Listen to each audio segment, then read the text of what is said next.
Ever get the feeling like we're all just playing a game with money, but nobody really told us the rules? Right. Well, today, we're diving deep into those rules. And maybe even questioning if we need a whole new game entirely, Ray. Exactly. You've brought us a fascinating conversation starter for this. I have, yeah.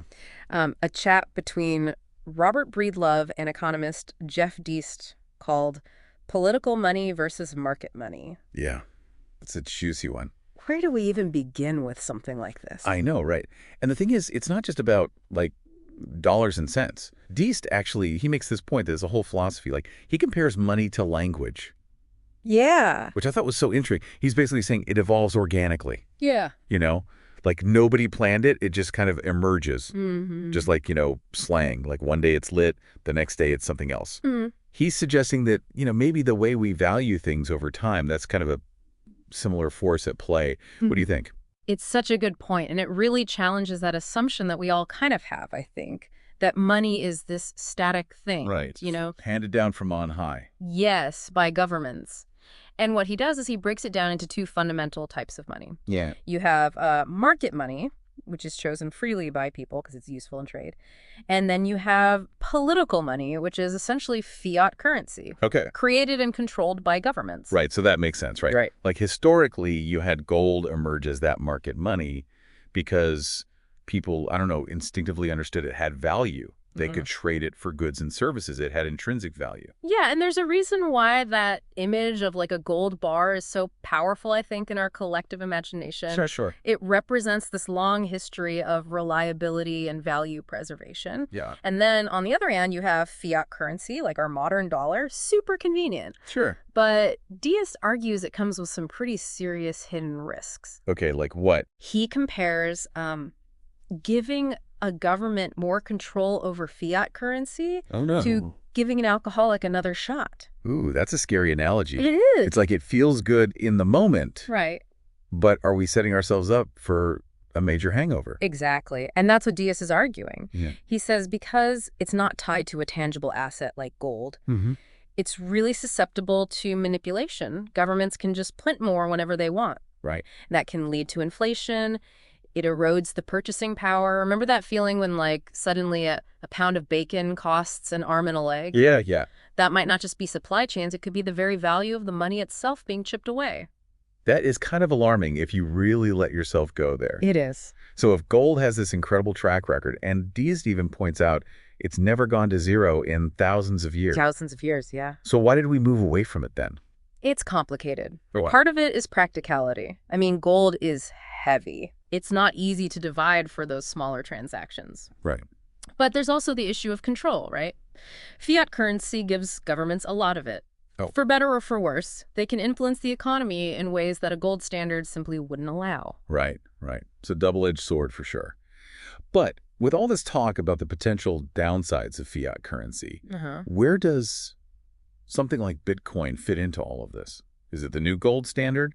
Or are we all, like, headed for digital fool's gold? What does he say? Well, Deist, he approaches Bitcoin with, I would say, cautious optimism. Okay. He acknowledges its potential as digital gold. It's decentralized, it's scarce, it's outside the control of the governments. Yeah.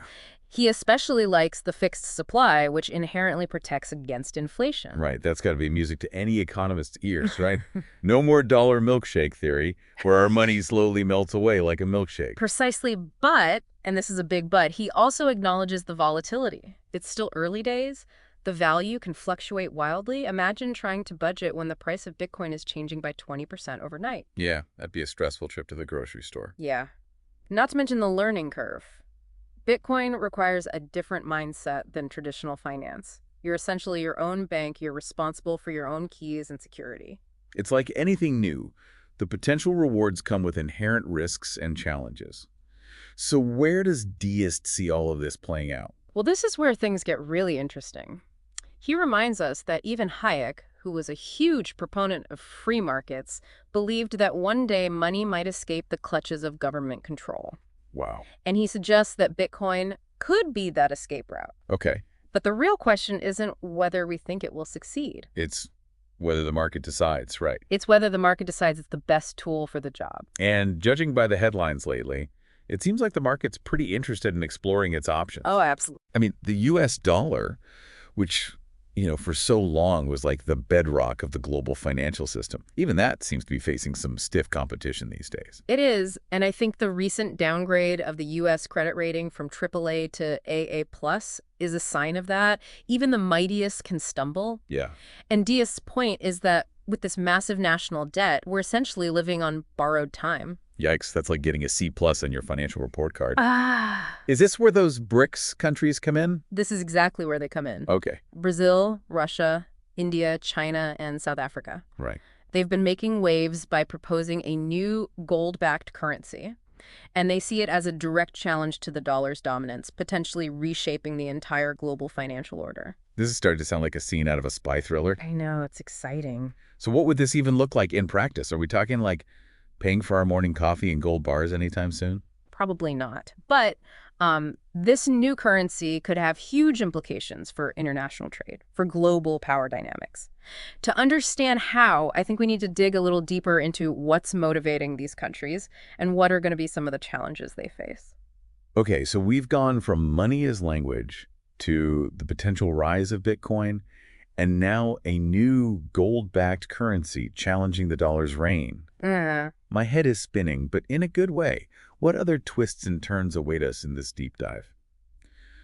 Okay, so last time we left off on a bit of a cliffhanger with those BRICS nations, Yeah. making a play for like a new world order with a gold-backed currency. Right. It sounds like something straight out of a Tom Clancy novel. It definitely throws a wrench in the established way of doing things. But, I think we have to remember the details are still, emerging. Oh, yeah. Deist kind of suggests thinking of this less as something, we'd be using at the grocery store, right? Yeah. And more as a tool that central banks would be using to kind of conduct business with each other, potentially sidelining the U.S. dollar in the process. So more like a behind-the-scenes power play Exactly. than like a sudden shift in our everyday lives. Right. But even behind the scenes, Yeah. the implications could be huge. You have these major players. If they start using this new currency for trade and for investment, it could gradually diminish the dollar's influence globally. And wouldn't a gold-backed system, like in theory, be more stable than what we have now? I mean, there's only so much gold to go around, right? Right. So governments could just print more money, at a whim. That's the thinking. It goes back to what we were talking about before with the inherent risks of fiat currency. Right. Deist points out that by tying a currency to gold, it imposes a kind of fiscal discipline. Okay. But again, it's not quite as simple as it sounds. What do you mean? What's the downside to this gold-backed utopia? Well, I mean, for one, even Deist expresses some doubt about whether these BRICS nations can actually, get on the same page and make it work. They have very different economic, political systems. Yeah, that's true. Right? Can you imagine China, with its tight control over its currency, easily agreeing on a system with, India? Right. Yeah, trust isn't exactly in abundance on the world stage these days. No, it's not. But even if the specific plan doesn't pan out, the fact that it's even being discussed feels like, I don't know, significant. I think so, too. It's like a symptom of a much larger shift. It definitely suggests this growing dissatisfaction. People are not happy with the way things are. And that actually brings us to another point that Deist raises that I've been thinking about a lot lately, which is this increasing erosion of financial privacy. He's talking about those AML and KYC regulations, right? Yes, exactly. Anti-money laundering and know your customer. I'll admit, I always found those terms a little intimidating. Yeah. A little jargony. They do have a way of making even the most innocent transactions feel vaguely, criminal, right? Yes, exactly. Like you're doing something wrong. But essentially, they require financial institutions to monitor transactions, looking for anything suspicious, and report it to the authorities. Which, I mean, on the surface, seems reasonable. Nobody wants to be associated with money laundering or terrorism financing or anything like that. Of course not. But Deist argues that these regulations, while maybe well-intentioned, often miss the mark. They can be incredibly broad.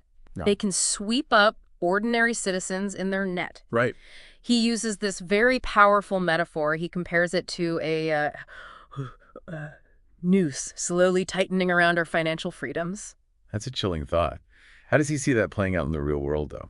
Well, he argues it can create some significant hurdles, particularly when it comes to moving larger sums of money. So let's say you need to transfer money to a family member overseas. Right. Or maybe you want to buy a car with cash. These actions, perfectly legal, often essential, suddenly raise red flags. And the thing is, and this is Deist's point, these regulations often disproportionately impact those who maybe lack the resources to navigate this really complex web of compliance. Exactly. So small business owners, people living in countries with less stable financial systems. Right. And he also makes this interesting point about how in the past, people could rely on gold as a way to, if things got really bad, to escape. You could literally flee with your wealth if you had to. Right, and it highlights how our world is becoming increasingly financially transparent, right? Governments have this unprecedented visibility into our transactions, and Deist seems to be suggesting that this could have, unintended consequences. Okay. Like, he kind of paints this picture where the ability to transact freely, anonymously even, which has always been a cornerstone of a free society, is slowly slipping away. It's a sobering thought for sure. This whole conversation is really making me realize how much I've probably taken financial freedom for granted. It's easy to do when everything's working, right? Right. But as Deist points out, the systems that we rely on are often much more fragile and much more susceptible to control than we realize. And it doesn't stop there. I mean, he even goes so far as to question whether democracy itself could be a threat to freedom. And I'll be honest, that one threw me for a loop. Yeah. Isn't democracy supposed to be like the protector of our freedoms? Well, it's a provocative statement, but he's not alone in this line of thinking. He mentions thinkers like Hans Hermann Hoppe, who argued that democracy can actually devolve into what they call the tyranny of the majority. So the idea is that even if a majority votes for something, that doesn't automatically make it right. Exactly. Especially if it, steps on the rights of the minority. Exactly. Deist points to the recent scrutiny faced by Robert F. Kennedy Jr., who has been criticized for expressing views that, that challenge the mainstream narrative. Right, okay. And whether you agree with Kennedy or not, Deist argues that attempting to silence him is a symptom of a system where popularity often trumps principle. And he reminds us that this word democracy, it doesn't even appear in the U.S. Constitution or the Bill of Rights. Wow, you're right. I'd never really thought about it that way. It's almost like we've come to equate democracy with freedom without really, examining the nuances and the potential pitfalls. Which is exactly Deist's point. Okay. He seems to be encouraging us to think critically about the systems we live under. Yeah? Even the ones we often take for granted. So if democracy isn't the be-all and end-all solution, then what does Deist propose instead? What's the alternative? Okay, now I'm really on the edge of my seat. Yeah. What other, thought grenades is Deist going to throw our way? Last time we left off with Deist questioning, some pretty fundamental ideas about democracy. Yeah. Kind of a buckle your seatbelts moment in our deep dive here. Right. So if not democracy, then what does he propose? Well, he kind of argues for a pretty radical shift in thinking. He suggests instead of trying to perfect democracy, maybe we need to rethink the whole idea of hierarchies in general. Instead of being governed by what he calls the wrong elites. The wrong elites. Those who basically just want to maintain their own power. Right. So career politicians, bureaucrats, the usual suspects. Exactly. Deist suggests a system that elevates what he calls a marketplace elite. Marketplace elite. Okay. And these are individuals who rise to prominence not through political maneuvering, but through their actual contributions to society. So we're talking entrepreneurs, innovators, artists, thinkers. Yeah. People who create things of value that other people, freely choose to support. Precisely. Think about it this way.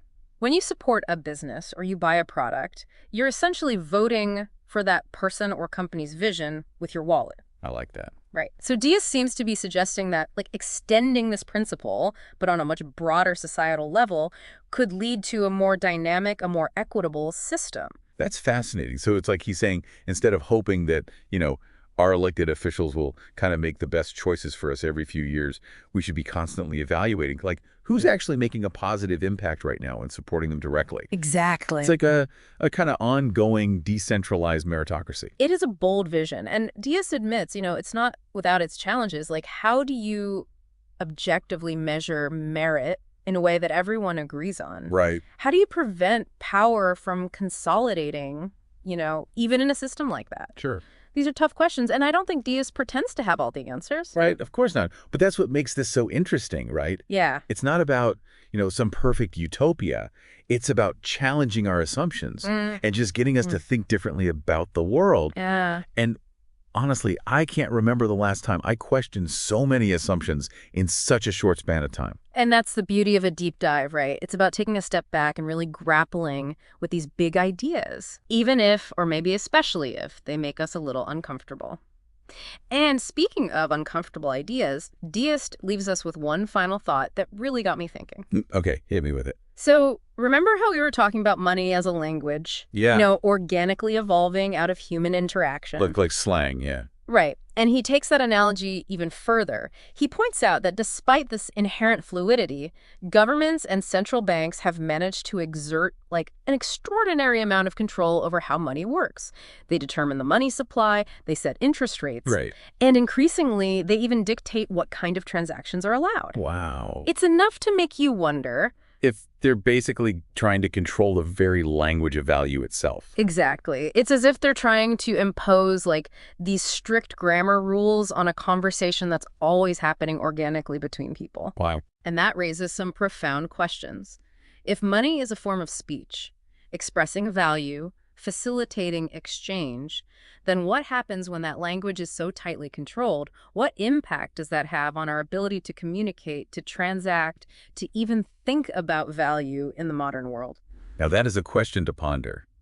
Suddenly those phrases we throw around like money talks and, put your money where your mouth is, they take on a whole new meaning. They do indeed. And I think it really highlights how these seemingly abstract economic concepts, they have very real implications for our lives, our freedoms, even the future of society itself. Well said. Well said. A huge thank you to our listener for sharing this conversation with us. Yes, thank you. It's definitely given us a lot to think about and perhaps even more importantly, a lot to discuss. Absolutely.